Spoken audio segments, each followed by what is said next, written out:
चांदोबा रामायण 56वा भाग। यमाशी युद्धासाठी निघालेला रावण यमलोकात पोहोचला आणि तिथे नरकायातना भोगणाऱ्या पापकर्म करणाऱ्यांना तसेच स्वर्गसुखाचा उपभोग घेणाऱ्या पुण्यकर्म करणाऱ्यांना त्याने पाहिले। भयानक आकाराचे आणि क्रूर असलेले यमदूत पापी लोकांना किड्यांकडून खाऊ घालत होते आणि कुत्र्यांकडून चावा घेत होते।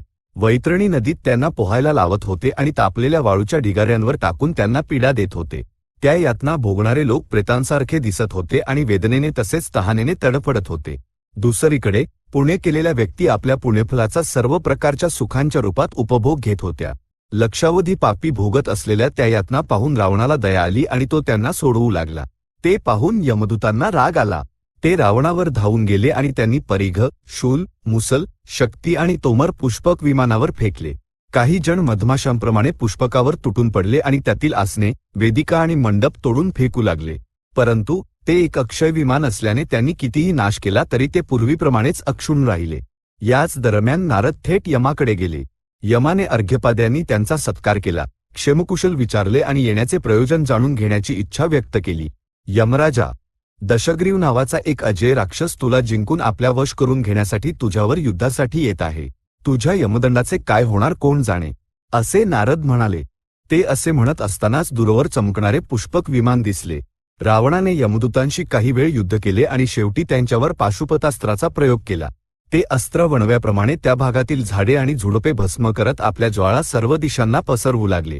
यमदूत त्या ज्वाळांमध्ये टोळांप्रमाणे जळून खाक झाले। रावण आणि त्याच्या मंत्र्यांनी दिशादण आणून सोडणारी भयंकर गर्जना केली। ती गर्जना ऐकून यमाने युद्धात रावणाचा विजय झाला आहे हे ओळखले आणि आपल्या सारथ्याला बोलावून आपला रथ युद्धासाठी सज्ज करायला सांगितले।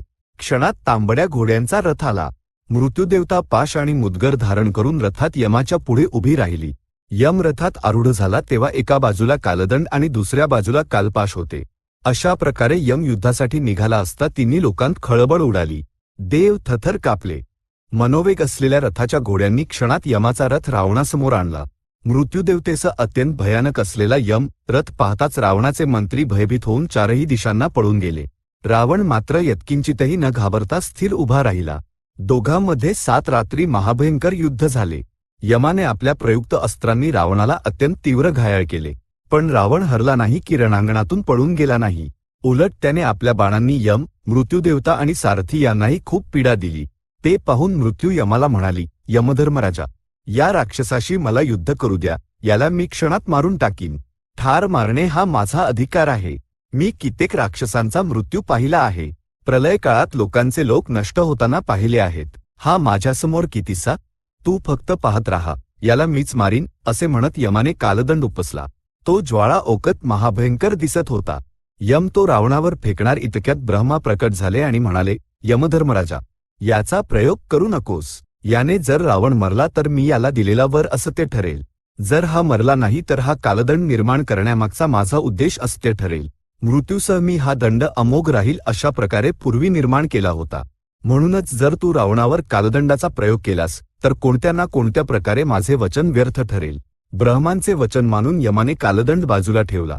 रावणाला मारण्याची संधी नसल्यामुळे रणांगणात आपण काय करावे हे न समजल्याने यम रथाचं अंतर्ध्यान पावला आणि ब्रह्मांसोबत स्वर्गलोकी गेला। रावणाने आपण यमाला जिंकल्याची घोषणा केली आणि पुष्पकातून यमपुरीत गेला। हे सर्व स्वतःच्या डोळ्यांनी पाहिल्यावर नारदांना परमानंद झाला।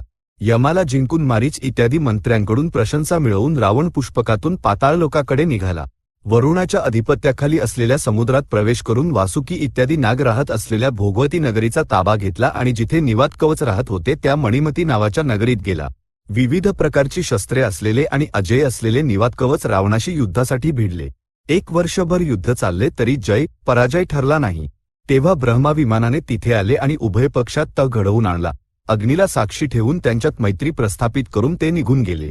रावण निवात कवचांचा 1 वर्ष पाहुणचार घेऊन आपल्या स्वतःच्या नगरीत असल्याप्रमाणे सुखात काळ घालवून निवात कवचांकडून आपल्याला माहीत नसलेल्या 99 माया शिकून वरून राहत असलेल्या नगरीच्या शोधात निघाला।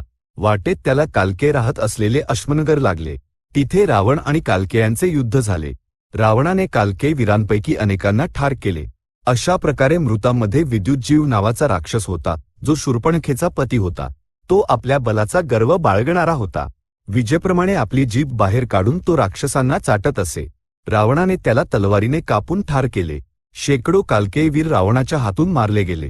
तिथून निघून रावण वरुणाच्या महालात आला. ते भवन पांढऱ्या ढगाप्रमाणे आणि कैलासाप्रमाणे होते.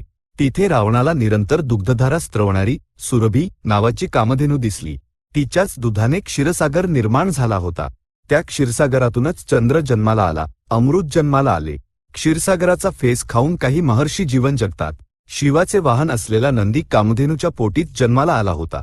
अशा कामधेनूला रावणाने प्रदक्षिणा घातली आणि वरुण महालाजवळ पोहोचला. वरुणाच्या योद्ध्यांनी रावणाशी युद्ध केले. रावणाने त्यांच्या नायकांना ठार केले आणि म्हणाला, योद्ध्यांशी युद्धासाठी रावण आला आहे असे वरुणाला सांगा. वरुणाचे पुत्र आणि नातू आपल्या परिवारासह रथात बसून रावणावर चालून आले आणि क्षणात रावण व त्याच्या मंत्र्यांच्या हातून पराभूत झाले. आपला परिवार नष्ट झाल्यावर वरुणपुत्रांनी वीरश्रीने झुंज दिली आणि तेही जखमी झाले. त्यानंतर रावणाने वरुणाला निरोप पाठवला असता वरुण घरी नसल्याचे आणि तो संगीत ऐकण्यासाठी ब्रह्मलोकात गेल्याचे समजले. रावणाने आपण जिंकल्याची घोषणा केली आणि पुष्पकात बसून अश्मनगरात आला. तिथे तो मदोन्मत्त होऊन विहार करत असताना त्याला एक अद्भुत भवन दिसले. त्याला अलंकार म्हणून वैडूर्याची तोरणे, मोत्यांच्या झालरी, सोन्याचे खांब आणि स्फटिकाचे जिने इत्यादी होते. रावण प्रहस्ताला म्हणाला, इतके सुंदर घर कोणाचे आहे हे शोधून ये. प्रहस्त पहिला प्राकार ओलांडून आत गेला तर तिथे कोणीही दिसले नाही. तो तसाच 7 प्राकार ओलांडून आत गेल्यावर तिथे त्याला एक ज्वाळा दिसली. त्याच्या मध्यभागी एक दिव्य पुरुष होता. तो सूर्याप्रमाणे तळपत असल्याने त्याच्याकडे निरखून पाहणे कठीण होते. त्या महापुरुषाने प्रहस्ताला पाहताच आनंदाने हसला. ते हास्य ऐकून प्रहस्ताचे शरीर शहारले. तो त्वरित रावणाकडे परत आला आणि त्याने पाहिलेले सर्व काही सांगितले. गोष्ट ऐकताच रावण पुष्पकातून उतरला आणि त्या भवनात प्रवेश करणार इतक्यात दरवाजा पूर्णपणे अडवून एक भयंकर आकृती समोर उभी ठाकली. त्या आकृतीच्या डोक्यावर चंद्र होता. मुखातून भयंकर ज्वाळा बाहेर पडत होत्या. डोळे आणि ओठ लाल होते. चेहरा पांढरा होता आणि केस वरच्या देशात उभे होते. दाट मिशा, दाढी आणि मोठे सुळे होते. हातात मोठा मुदगर होता.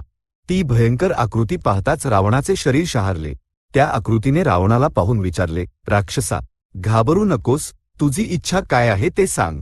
मला युद्ध हवे आहे. रावण म्हणाला, कोणाशी युद्ध करणार, माझ्याशी की बलीशी, असे त्या आकृतीने विचारले.